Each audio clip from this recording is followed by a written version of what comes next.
इस केस में जुबेर ने सलीम के खिलाफ सेक्शन 138 NI एक्ट का मुकदमा डाला था और कुल रकम थी 63 लाख रुपए, ₹63 lakhs। जुबेर का दावा था कि सलीम ने अपनी जरूरत के लिए उससे 63 लाख रुपए उधार लिए थे और एक एग्रीमेंट साइन करके दिया था जिसको वो तहरीर कहते थे। इस तहरीर में इस 63 लाख रुपए की उधारी को चुकाने के लिए 6 चेक्स, जिनमें से प्रत्येक 9,95,000 रुपए के थे और एक चेक 3,30,000 रुपए का था, वो सब मिलाकर जुबेर को दिए गए थे। कुछ जमीन, वाहन आदि भी जुबेर के पास रहन रख दिए गए थे ताकि जुबेर ब्याज की एवज में इस्तेमाल कर सके। समय गुजर जाने पर भी जब सलीम ने पैसा न दिया तो जुबेर ने मुकदमा डाल दिया। आज का केस यह दिखाने के लिए आपके सामने लाया जा रहा है कि सामने वाला एडवोकेट इंडियन लीगल सिस्टम के मुताबिक सही ढंग से क्रॉस करने वाला मिल जाए तो सेक्शन 138 NI एक्ट का फर्जी मुकदमा लिखवाने वाले लोग कोर्ट से ही भाग जाते हैं।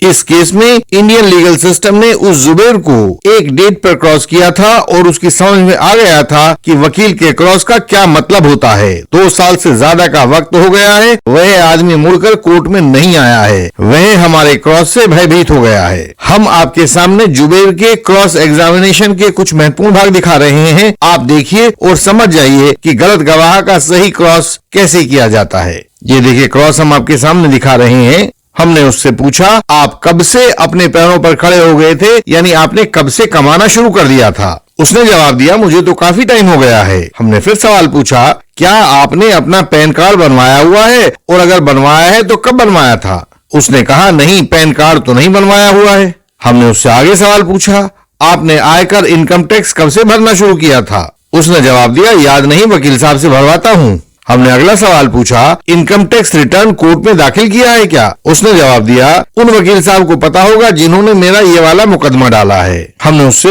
और अधिक अपनी जानकारी को स्पष्ट करने के लिए अगला सवाल पूछा, 2009, 2010, 2010, 2011 और 2011-2012 में आपने कितनी इनकम टैक्स रिटर्न और कितनी बैलेंस शीट दाखिल की थी?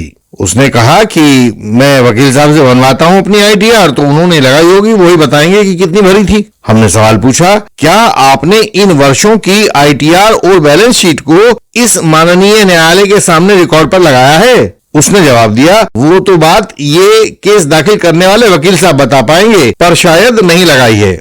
इंडियन लीगल सिस्टम से सहायता पाने के लिए इसका मेंबर होना जरूरी है। जब आप सामने लिखे व्हाट्सएप नंबर पर व्हाट्सएप मैसेज भेजते हो तो तत्काल ही आपको विधि लिखकर भेज दी जाती है, जिसके द्वारा आप हमारे मेंबर बन सकते हैं और हमारी सर्विसेज का लाभ लेते रह सकते हैं। इसलिए केवल व्हाट्सएप मैसेज के द्वारा ही संपर्क करें।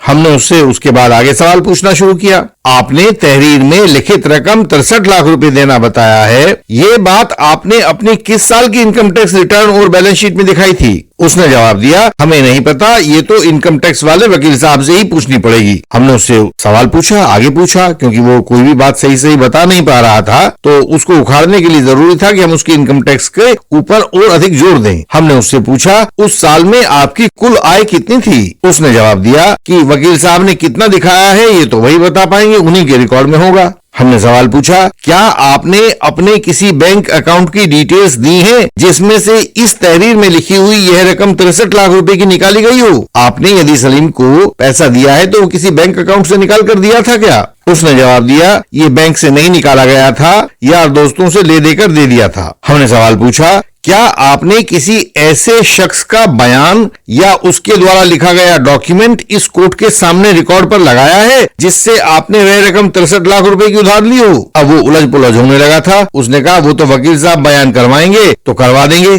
क्योंकि हमारा ग्राउंड वर्क पूरा हो चुका था। बिना ग्राउंड वर्क के कभी भी कोई लीगल सजेशन देना नहीं चाहिए, तो हमारा ग्राउंड वर्क पूरा हो गया था, इसलिए हमने उसको 3 सजेशन दिए। उसने तीनों ही सजेशन को नकार दिया और ये सजेशन इस प्रकार से थे। पहला सजेशन, मेरा कहना है कि आप कोई ITR नहीं भरते हो और कोर्ट के सामने झूठ बोल रहे हो, क्योंकि आपने कोई ITR रिकॉर्ड पर नहीं लगाई है। दूसरा सजेशन दिया कि आपने अपने दावे के साथ अपनी ITR व अपने व्यवसाय की बैलेंस शीट इसलिए नहीं लगाई है क्योंकि आप बहुत भारी मात्रा में टैक्स का इवेजन करते हो, यानी कि गलत सलत जानकारी भर के टैक्स बचाते हो। तीसरा सजेशन था कि आप इसलिए इस कोर्ट रिकॉर्ड पर अपनी ITR व अपने व्यवसाय की बैलेंस शीट नहीं लगा रहे हो क्योंकि उसके कोर्ट रिकॉर्ड पर आते ही इनकम टैक्स डिपार्टमेंट आपके ऊपर रेड कर देगा। हम देख पा रहे थे कि उसके माथे के ऊपर पसीने की बूंदें छलछला आई थीं। हमने अगला सवाल पूछा, क्या यह बात सही है कि इस तहरीर एफिडेविट में कोई भी नोटरी का नंबर नहीं पड़ा हुआ है?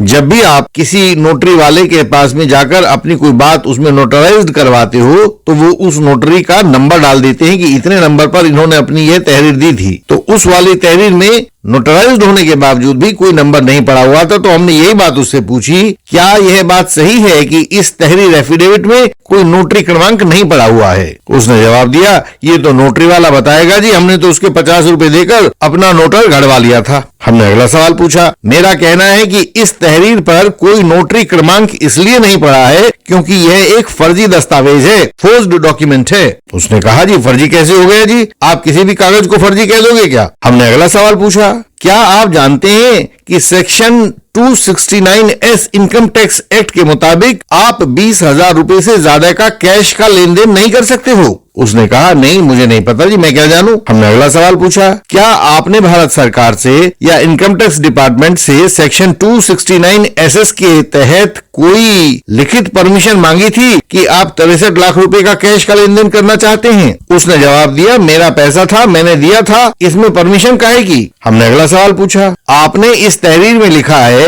कि सलीम अपनी जमीन मौजा मीनाजपुर कीमत 20 लाख रुपए और मेडिकल कॉलेज जमीन जिसकी कीमत 12 लाख रुपए है, महिंद्रा SUV नंबर जिसमें उसका नंबर लिखा गया था, आपको देने को राजी हो गया था। क्या आपने इन जमीनों की टाइटल डीड्स इस कंप्लेंट के साथ कोर्ट रिकॉर्ड पर लगाई है? यानी कि आप लोगों के जो कॉन्ट्रैक्ट हुआ था, एग्रीमेंट हुआ था, उसमें जिन डॉक्यूमेंट्स के ऊपर बातचीत हुई थी, क्या उन डॉक्यूमेंट्स को आपने यहाँ कोर्ट के सामने रिकॉर्ड पर लगाया है? ये हमारा सवाल था। तो उसने जवाब दिया, कोर्ट में तो सिर्फ चेक लगाया है, वो घर पे धरी है। हमने सजेशन दिया, मेरा कहना है कि आपने वो कागजात इसलिए नहीं लगाए हैं क्योंकि वो कागजात आपके पास कभी आए ही नहीं थे। उसने कहा, नहीं आए थे जी, हमारे पास ही तो धरे हैं। हमने सवाल पूछा, मेरा कहना है आपके पास वे डॉक्यूमेंट्स इसलिए नहीं आए क्योंकि यह तहरीर एक फोर्स डॉक्यूमेंट है। हम असलियत में दिखाना चाहते थे कि जो भी इकरारनामा उन लोगों ने किया है 63 लाख रुपए लेने देने का, वह इतना डिफेक्टिव है कि उसको लीगली पढ़ा नहीं जा सकता है और उसको तहत दी गई कोई भी रकम एनफोर्सेबल नहीं हो सकती है। तो हम इसलिए बार बार उसको फोर्स डॉक्यूमेंट कहकर पुकार रहे थे और हम देख रहे थे कि इसका प्रभाव उस गवाह के ऊपर भी पड़ने लगा था।